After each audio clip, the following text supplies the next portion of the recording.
अगर तुम्हें मरने का ही शौक है तो आओ लड़ो मुझसे। हमला करो।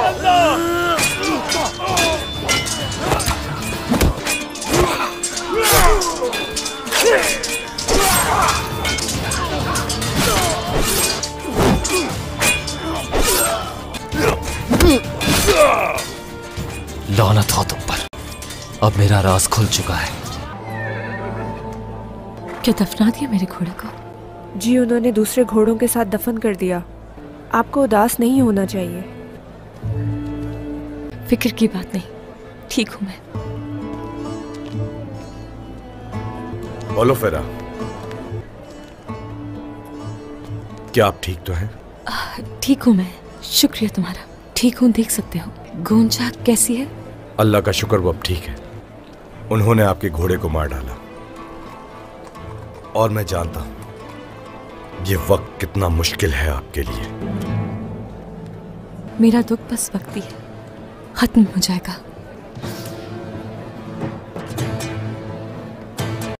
आपके ये गिरते आंसू अच्छे नहीं लग रहे। लाए मैं इन्हें साफ कर दूं।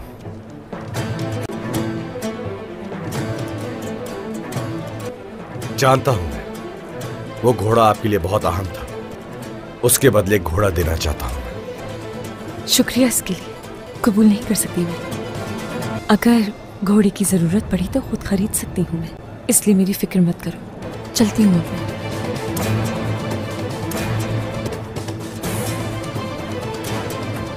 तुम्हें बहुत तकलीफ होगी ओरहान, जब मैं तुमसे होलोफेरा को छीन लूंगा। अब तक उस्मान मर चुका होगा। हमने अपने भाई की मौत का बदला ले लिया। ये गोश्त तो बहुत लजीज बना हुआ है।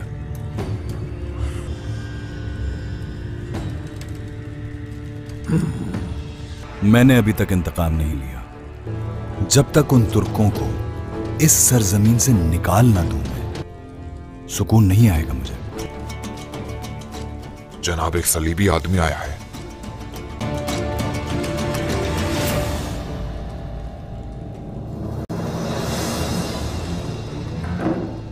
उस्मान और याकूब की बेटी दोनों जिंदा है।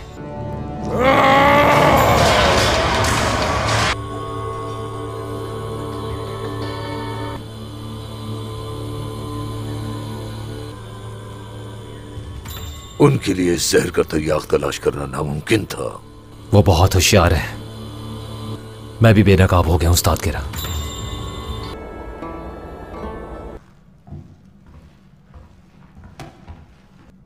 क्या वो मिल गया बाइंदर? हाँ बिल्कुल, ढूंढ लिया है हमने उसे, लेकिन वो हमारे हाथ से निकल गया। वो गद्दार फैसल है।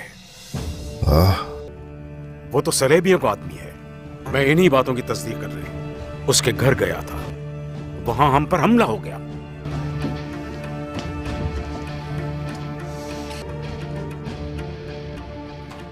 अल्लाह का शुक्र है कि तुम खैरियत से लौट आए। जीते रहो बाइंदर, जीते रहो। अल्लाह आपको सलामत रखे। मैं उसे आपके सामने लाऊंगा। याद रहे कि याकूब साहब को मौका नहीं मिलना चाहिए। कुछ करो जितनी जल्दी हो सके।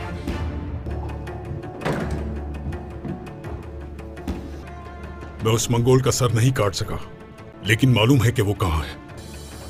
ये बताओ जरा, आप सब लोग फाते हो, तुम लोग ऐसे क्यों खड़े हुए हो? हाँ, आप इस्लामी सरजमीन के फाते हैं। और जैसे ही सुबह होती है, तीर कमाने हर चीज तैयार हो, मगर हर किसी को जमा नहीं करो। खास इंतखाब रहेगा, हम उनके सर उड़ाएंगे। आज शाम उस्मान साहब ने सबको दस्तरखान पर मदऊ किया है।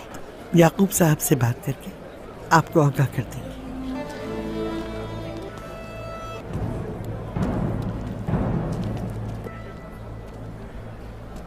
बोलो फिरा।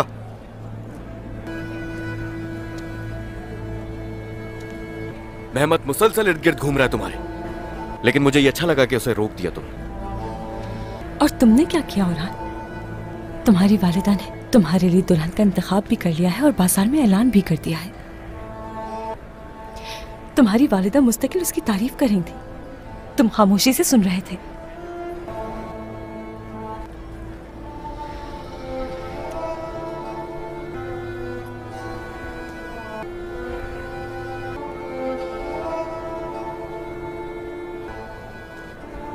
मैं अपनी मोहब्बत के बारे में तुम्हें बता चुका हूं और कोई फर्क नहीं पड़ता कि मेरे लिए वालिदा ने किसे चुना है।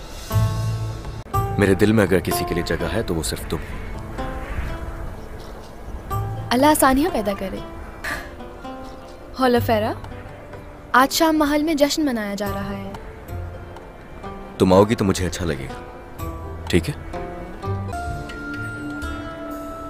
आसिमा बेटी, हम महल में जश्न मना रहे हैं, तुम भी आना। मेरी गोंजा, तैयार हो जाओ। उस्मान साहब की जानिब से दी गई दावत में जाना है तुम्हें। बाबा कह रहे थे कि हम नहीं जा रहे। हम नहीं जाएंगे, तुम जा रही हो। पूरी तरह चौकस रहना। उस्मान पे नजर रखना होगी तुम्हें। जैसी आपकी मर्जी वालिदा।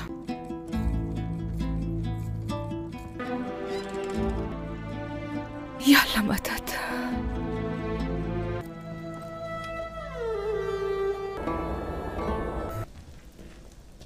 गोंजा बेटी, तुम उठकर क्यों आ गई? थक जाओगी इस तरह। जब आप काम कर सकती हैं तो मैं क्यों रहूं पीछे?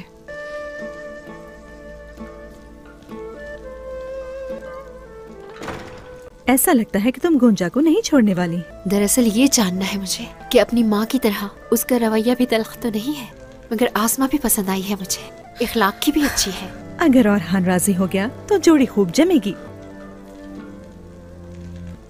खुश आमदीद मेरी बेटी। शुक्रिया आपका मलहून खातून। तुमने बहुत अच्छा किया। औरहान हलवा बहुत शौक से खाता है। आसमा, खुश आमदीद गोंजा खातून। तो तुम एक दूसरे को जानती हो? अगर किस्मत में हुआ तो इसे औरहान की बीवी देखना चाहती हूँ।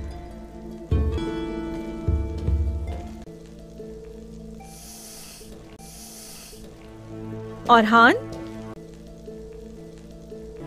वापस कहाँ जा रहे हो मेरे बेटे? आसमा हमारे लिए हलवा बनाकर लाई है। औरहान के लिए हलवा लेकर आओ, ये भी चख ले। मैं आपके इस फैसले पर राजी नहीं हूँ। औरहान, ये नहीं कहा कि शादी कर लो, लेकिन जानना जरूरी है इसमें क्या कमाहत है। जो मैं कह रही हूँ वो करो। चलो ख़वातीन, चलें। चलो। नोश फरमाइए औरहान साहब।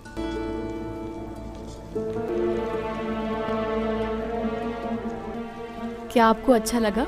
बहुत जायकेदार है, वाकई ये बहुत अच्छा बना है।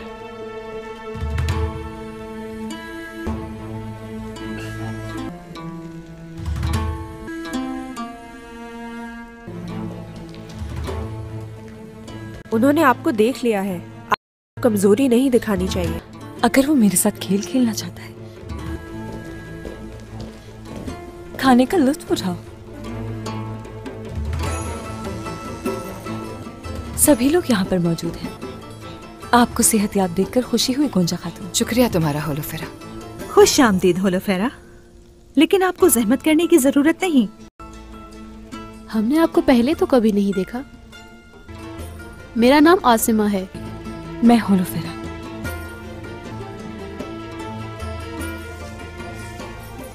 चलो दीवान की तरफ चलते हैं।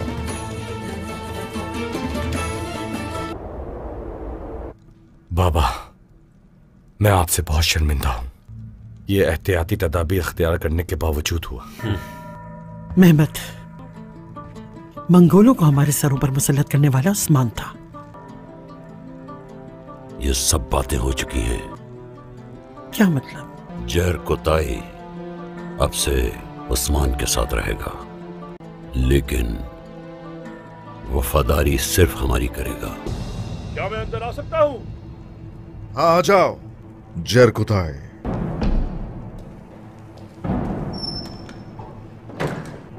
जनाब, मैं यहां वापस आना चाहता हूं जनाब,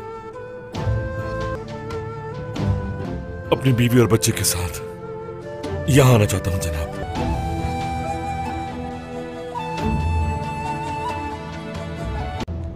तुम्हारे लिए यहां जगह है हमेशा, हरगिज फिक्र मत करना। अब तुम्हें कोई मुनासिब जिम्मेदारी सौंपूंगा। अभी आराम करो जाके। नहीं जनाब, बहुत कर लिया आराम, अब इजाजत चाहिए आपकी।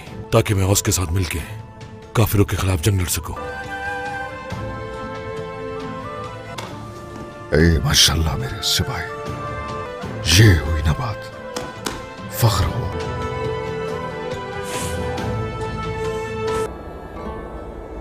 चलिए भाई, बिस्मिल्लाहिर्रहमानिर्रहीम। बिस्मिल्लाहिर्रहमानिर्रहीम।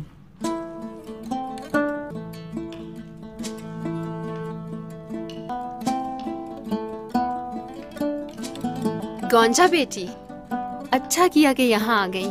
बहुत शुक्रिया बाला खातून।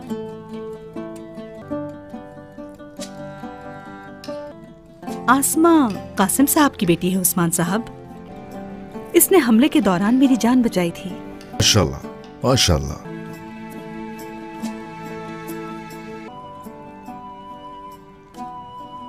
यहाँ सबकी शादी की उम्र है माशाल्लाह। उस्मान साहब इस बात को तस्लीम नहीं करेंगे। ऐसी कोई बात नहीं, रसूलुल्लाह के फरमान के आगे हम तो कुछ भी नहीं। जैसे ही वक्त आ जाए तो हम उसे बिल्कुल भी जाया नहीं करेंगे। बिल्कुल ऐसा ही है ना गुंजा खातून? गुंजा खातून की शादी नहीं होगी, ऐसा नहीं हो सकता। यहाँ बैठो तुम। चुप रहो। तुम इस छोटे बच्चे का हौसला देख रहे हो ना, तुम्हें भी इसके जैसा बनना पड़ेगा। क्या ये इतना ही आसान है? मुझे समझाने के बजाय पहले अपनी नजर उधर तो दौड़ो। तो जैर कुताए, अपने हाथ के इलाज के लिए कोई कोशिश की तुमने? अभी तक नहीं की। ठीक हूं मैं इसी तरह। बोरान जनाब। चलो जाओ लेकर आओ जरा। क्या लाया जा रहा है? अमानत है। अस्सलामुअलैकुम नाजरीन, आप देख रहे हैं सबक टीवी यूट्यूब चैनल। दोस्तों, इस किस्म में यही कुछ था जो हमने आपको दिखा दिया। नेक्स्ट वीडियो में मिलते हैं, तब तक अल्लाह हाफिज। अऊज़ु बिल्लाहि मिनश शैतानिर रजीम, बिस्मिल्लाहिर्रहमानिर्रहीम, अस्सलामुअलैकुम वरहमतुल्लाहि वबरकातुहू। चूँकि सर्दियों का मौसम था, लिहाजा जल्द ही दिन का खात्मा हो गया और रात का अंधेरा फैलने लगा। अगरचे जंग ख़त्म हो चुकी थी, मगर फिर भी हाफिज़े मुक़द्दम के तौर पर तैमूर ने एक हिफाजती दस्ते को इर्द गिर्द के दस्तों की निगरानी के लिए तैनात कर दिया, ताकि शब व खून की सूरत में कोई इन्हें गाफिलगीर ना कर सके। क्योंकि इस बात का बरहल इम्कान था कि हथियार फेंक कर जाने वाले लुरस्तानी सिपाही एक बार फिर हथियार लेकर मुकाबले के लिए ना निकल आए। सूरज गुरूब होने के बाद पहाड़ों की तरफ से सर्द हवा चलने लगी। अगरचे तैमूर की बाएं टांग अताबिक अफरस सियाब के गुर्ज लगने से ज़ख्मी थी और वो तकलीफ़ में था, मगर इसके बावजूद ठंडी हवा का मज़ा लेना अपने खैमे से बाहर निकल आया। कुछ देर बाद चांदी की रोशनी फैलने लगी और मैदान जंग, जो हज़ारों इंसानों और घोड़ों की लाशों से भरा पड़ा था, रोशन हो गया। चांद की चांदनी में मैदान जंग यूँ दिखाई दे रहा था गोया वो लामनताही हो और वहाँ बिखरी हुई लाशें भी अपने असल तादाद से कहीं ज़्यादा लग रही हैं। कभी कभी मैदान में साया लहराता और तैमूर समझ जाता कि वो कोई ऐसा मजरूह घोड़ा है जो अभी तक ज़ख्मी हालत में पड़ा हुआ है, मगर मरा नहीं। मगर इंसानी जिस्म की हरकत का सवाल ही पैदा न होता, क्योंकि वहाँ सिर्फ मुर्दा इंसान ही पड़े थे। ज़ख्मियों को पहले ही मैदान से ले जाया जा चुका था। तैमूर की फ़ौज ने अपने मुर्दा सिपाहियों को अगले रोज़ दफन करना था। लुरस्तान के बाशिंदे भी उनके बाद आकर अपने साथियों की लाशों को उठाकर ले जाते और मैदान जंग इंसानी जनाजों से खाली होता जाता, मगर घोड़ों की लाशें वैसे ही पड़े थे। अगर 10 साल बाद कोई शख्स इस मकाम से गुजरता तो घोड़ों की सफ़ेद हड्डियां देखकर फ़ौरन समझ जाता कि कभी यहाँ खौफनाक जंग हुई थी। चांद की चांदनी में मैदान जंग में बिखरे हज़ारों इंसानी लाशों को देखते हुए तैमूर को अपनी क़ुव्वत और बर्दरी का एहसास हुआ, क्योंकि उस रोज़ मैदान जंग में जिन लोगों की लाशें बिखरी हुई थीं, वो इसलिए अपनी जानों से हाथ धो बैठे थे कि उन्होंने तैमूर के मुकाबले पर आने की जसारत की थी। अगर वो ऐसा न करते तो ज़िंदा हो जाते, अगर वो ऐसा न करते तो ज़िंदा होते। जब तैमूर मैदान जंग के मंजर में खोया हुआ था तो अचानक हवा के दोष पर एक आवाज़ उसके कानों में पड़ी, जो ऐसी थी जैसे कोई भेड़िया कार रेवर चला रहा हो। तैमूर ने ग्यू को तलब किया और इससे दरियाफ्त किया, मौसम अभी इतना सर्द नहीं हुआ।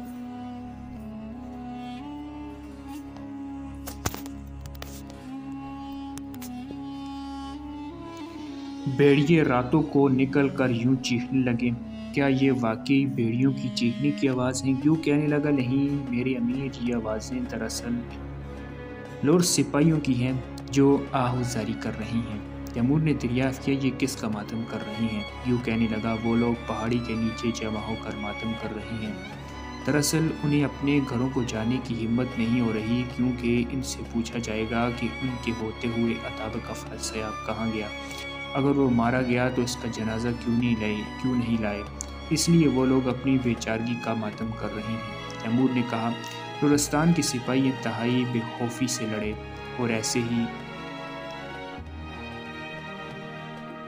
इंसानों की तरह से इंतहाई अजीब बात लगती है। क्यों ने वजाहत करते हुए कहा, लुरी मर्द कभी नहीं रोते, मसवाए इसके कि अपना सरदार खो दें। चूँकि अब उन्होंने अपना सरदार खो दिया है, लिहाजा इसलिए वो मातम कर रही हैं। तैमूर ने ग्यू को हिदायत की कि वो जाकर देखे कि अताब का फरसयाब का क्या हाल है। बूढ़ा गया और जल्द ही वापस लौट आया। अताब की हालत खासी ख़राब है। तैमूर, तुम्हारे सिपाही जितनी भी कोशिश कर लें, वो इसके ज़ख्म से बहता हुआ खून नहीं रोक सकते। तैमूर ने कहा, इसका खून इसलिए नहीं रुक पा रहा क्योंकि इसकी हड्डी मुकम्मल तौर पर कट चुकी है। तबीब ने इसकी हड्डी को वापस रखकर मरहम पट्टी कर दी है, मगर उसका कहना है कि हड्डी जुड़ने और खून बंद होने के लिए ज़रूरी है कि अताब कम से कम 1 महीने तक बिस्तर से बिल्कुल न हिले। मगर चूँकि इसे आज पहले ही कई बार एक जगह से दूसरी जगह ले जाया जा चुका है और कल भी चूँकि हम अपने आदमियों को दफनाने के बाद यहाँ से रवाना हो जाएंगे तो हम अताबिक को भी अपने साथ ले जाएंगे। ग्यू कहने लगा, इस तरह वो यकीनी तौर पर मर जाएगा। तैमूर ने कहा, वो खुद अपनी मौत का जिम्मेदार है क्योंकि इसने मेरे सिपाहियों को कत्ल किया था और आज वो मेरे साथ लड़ना चाहता था और मेरे कुल्हाड़े के वार ने इस लड़ाई में जो इसकी मर्जी से हुई थी, इसकी टांग की हड्डी काट डाली थी। रात गए तक तैमूर को लुरस्तानी सिपाहियों के मातम की आवाज़ें आती रहीं। फिर उसे नींद आ गई और वो सो गया। अगली सुबह उन लोगों ने अपने साथियों की मैयतें दफनाने का काम शुरू कर दिया और वापसी की तैयारियां करने लगे। तैमूर को अच्छी तरह इल्म था कि उन्हें उसी पहाड़ी जंगल के रास्ते वापस जाना होगा जिसके ज़रिए वो इस मकाम तक पहुँचे थे। जब वो लोग मैयतें दफनाने का काम अंजाम दे रहे थे तो उन्हें दूर से लुरस्तान के सिपाही नज़र आ रहे थे। वो सब अब भी पहाड़ के नीचे मैदान की दूसरी तरफ जमा थे और वापस अपने घरों को नहीं गए थे। तैमूर के सिपाहियों का एक दस्ता ग्यू के हमरा घोड़ों पर सवार होकर लुरस्तानी सिपाहियों के पास पहुंच गया और उन्हें खबर दी कि अताब का फरसयाब मर चुका है और ये कि अब वो उसकी मैयत ले जा सकते हैं। लुरस्तानी सिपाही इस खबर को सुनकर इस कदर खुश हुए जैसे कि उन्हें किसी बहुत बड़ी फतह की खुशखबरी दी गई है। अब उन्होंने अताब का फरसयाब की मैयत को लिया और अपने घरों की तरफ रवाना हो गए। लुरस्तान की जंग में तैमूर के सिपाहियों को किसी तरह का माल गनीमत हासिल न हुआ था और इनके बहुत सारे सिपाही भी मारे जा चुके थे। इस जंग में इन्हें माल गनीमत हासिल न हो सकने की 2 अहम वजूहात थीं। लुरस्तान में दौलत ज़्यादातर मवेशियों की सूरत में थी जो तैमूर के सिपाहियों के किसी काम के न थे, क्योंकि वो उन्हें इन पहाड़ी इलाकों से निकाल कर मुश्किल और दुश्वार गुजार चोटियाँ अबूर करके शहरों में ले जाकर फिर फरोख्त नहीं कर सकते थे। लुरस्तानी लोगों के पास सेम ज़रा और जौहरात भी न थे। पहाड़ियों के पीछे के इलाके में ऐसे शहर भी मौजूद न थे जो वो माल गनीमत लूट सकते थे। सिर्फ हुसैन आबाद का एक छोटा सा शहर था जहां से कुछ हासिल होने की उम्मीद हो सकती थी। दूसरी वजह यह थी कि सर्दियों का मौसम शुरू हो रहा था। तैमूर अपनी फ़ौज के साथ सर्दियों का सारा मौसम पहाड़ों के दरमियान नहीं गुजार सकता था, लिहाजा उसके पास इसके सिवा और कोई रास्ता न था कि जिस्मों को मंजमद कर देने वाली ठंडे पड़ने से पहले वहाँ से निकल